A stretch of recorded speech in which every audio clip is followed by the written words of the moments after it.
издание. Председателот Доналд Трамп ќе подпише извршна наредба за професионализација на полицијата. Што тоа ќе значи за прекомерната употреба на сила? Републиканската конвенција префрлена од Северна Каролина во Флорида. Која е причината?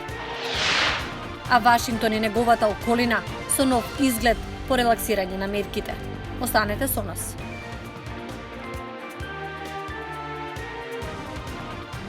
Поздрав од Вашингтон, ова е Ньюсфлеш на Гласот на Америка на македонски. Јас сум Милена Ѓоргиевска. Протестите во САД ги извадија на површина настаните поврзани со полициска бруталност кон афроамериканците низ годините.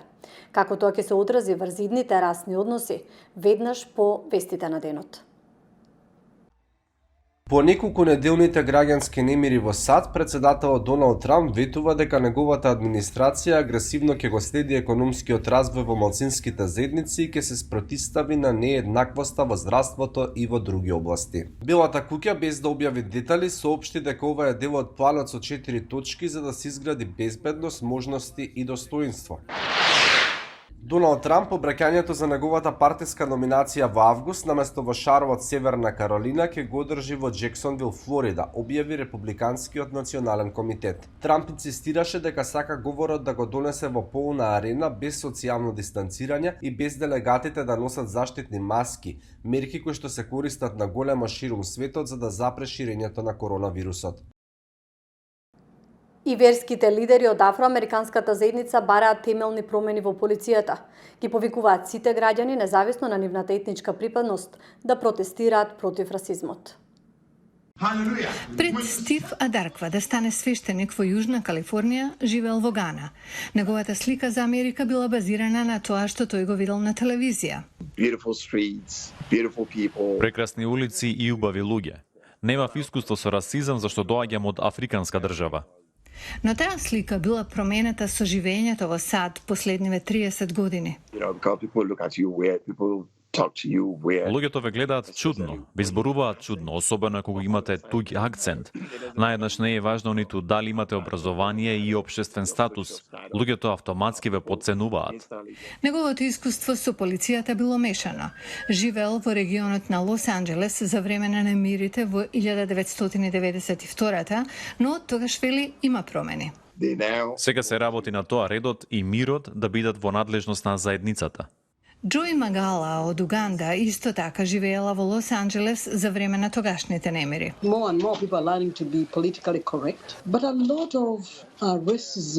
Се повеќе луѓе учат да бидат политички коректни, но и натаму има многу расизам. Имам тројца синови за кои се плашам секогаш кога ќе излезат да ги прошетаат кучињата, само затоа што се црни. Протестите се светост. Тие се вистинско нешто да се направи кога има социјална неправда. Наџума Полард, свештено лице, вели дека сегашните протести се повеќе од само одговор по смртта на Џорџ Флојд. Тие се посетување на претходниот случај, а тој на претходниот. Не може постојано да ги тепате луѓето и да очекувате да не возвратат. По протестите, Адарква сака промените да почнат во полицијата, за да се стори нешто за расизмот и полициската бруталност уште при вработувањето. Треба да се провери неговата историја и ориентација. Треба да се знае каков е неговиот став кон расизмот. Магала смета дека за промена секој треба да почне со себе. Секој од нас треба да се преиспита како гледа кон другите луѓе, независно дали се работи за жена или лице со хендикеп, на пример. На крајот се сведува на тоа дека луѓето треба да се почитуваат меѓу себе. Свештениците ги охрабруваат луѓето од различно етничко потекло да протестираат против расизмот. Според нив, покрај протестите, изборите во ноември би можеле да направат разлика. САД го надминаа бројот од 2 милиони случаи заразени со COVID-19. Истовремено сојузните држави ги отвораат бизнисите. Колегата Јане Бојаджиевски посети ресторани во близина на Вашингтон за да провери како функционираат сега. На раскрсницата на булеварот Вилсон во близина на метростаницата Кларендон се наоѓа познатото кафуле Northside Social во Арлингтон, Вирџинија, кое се прилагодува на новите услови и прописи за работа во време на коронавирус. People have been supportive and been still coming, so it's been nice. Ранди Милтон е генерална менаџерка на кафе барот Northside Social. Is this the new normal? I hope not. I think that the biggest challenges are making sure Се надевам не. Мислам дека најголем предизвик е персоналот да се чувствува безбедно, но и муштериите. Го модифициравме отворениот простор според прописите од гувернерот. Што значи тоа конкретно? you can have 50% capacity on your patio and only on your patio.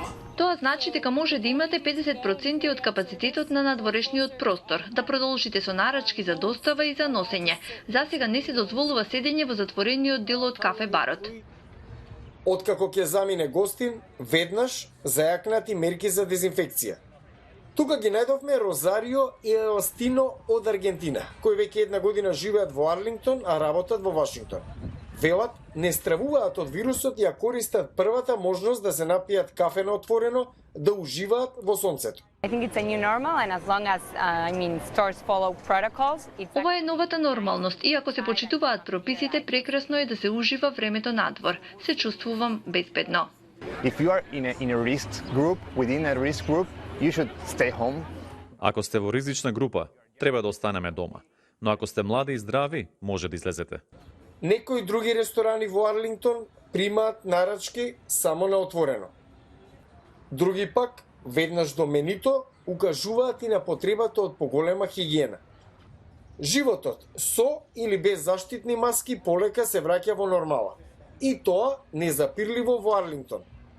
Иако, за жал, за многу бизнеси не значи и подобри денови. Превисоките кирии за изнемување и тримесечните рестриктивни мерки за седење дома го зедоа данокот со клуч на врата. За некои помали услужни бизнеси, но и поголеми, кои постоеле дури и со години на исти локации. Сепак, и покрај предизвиците, дали за нарачка преку интернет за носење дома или чаша вино или пиво на отворено, жителите на Арлингтон ужива во долго очекуваните летни мигови на отворено. Вака изгледа за сега социјалното дистанцирање во Вирџинија. Меѓутоа во следната фаза 30% од капацитетот на вежбалните, но и базените ќе може да отворат.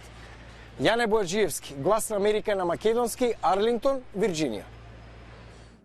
Треба да се промени однесувањето и на наставниците и на учениците ако од септември се продолжи со настава, вели наставникот Свети Николе во разговор со Мики Трајковски. Еве што друго кажа. Или Михайловски, наставникот Свети Николе, вели дека учењето далечина било вистински предизвик за него и неговите колеги, а проблемите на кои не идувале биле секојдневни. За тоа како состојбата со COVID-19 се одразува на образованието, но и што понатаму. Неодамна се разговараше и на најголемата онлайн конференција, на која учество зедоа повеќе од 100.000 наставници од 81 земја, меѓу кои беше и Михайловски.